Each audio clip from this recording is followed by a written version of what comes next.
নমস্কাৰ বন্ধুসকল, আজি মই আপোনালোকৰ ওচৰত নাৰিকলৰ চিৰা এটা ৰেচিপিলৈ আগবাঢ়ি আহিছোঁ। বলকচোন ৰেচিপিটো ষ্টাৰ্ট কৰোঁ। প্ৰথমতে মই ইয়াৰ কলা বাকলিখিনি গুচাই ভালদৰে চুৰুকি ল'ম আৰু আনপিনে এটা কেৰাহী গৰম কৰি তাত মই একাপ চেনি দিম, কাৰণ এটা নাৰিকল অকল একাপ চেনিহে ব্যৱহাৰ কৰা হয়।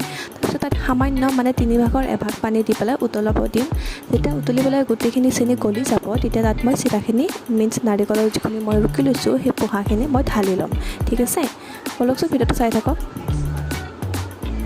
এতিয়া উতলি থকা চেনি পানীখিনি চুৰুকি লোৱা নাৰিকলখিনি দি দিব আৰু ভালদৰে লৰাই থাকিব, কণ্টিনিউৱাছলি লৰাই থাকিব, যাতে নাৰিকলখিনি কেৰাহীত লাগি নাযায়। লাগি গ'লে কি হ'ব, ৰঙচুৱা কালাৰ হ'ব। সদায় আমি নাৰিকলৰ চিৰা বগা ৰূপত খাই ভাল পাওঁ, দেখিও ভাল লাগে। ৰঙচুৱা হ'লে ইয়াক খায়ো সিমান এটা আপোনালোকে ভাল নাপাব আৰু দেখিও ভাল নাপাব। সেইকাৰণে কণ্টিনিউৱাছলি লৰাই থাকিব। যেতিয়া আপুনি গম পাব বোলে চেনি পানীখিনি শুকাই গৈছে, তেতিয়া গেছটো অফ কৰি পেলাই নমাই আনিব আৰু 5 মিনিট কণ্টিনিউৱাছলি লৰাই থাকিব। তাৰপিছত যেতিয়া গম পাব যে এইখিনি চিৰাখিনি সৰসৰীয়া হৈছে, তেতিয়া এইখিনি খাবলৈ ৰেডি।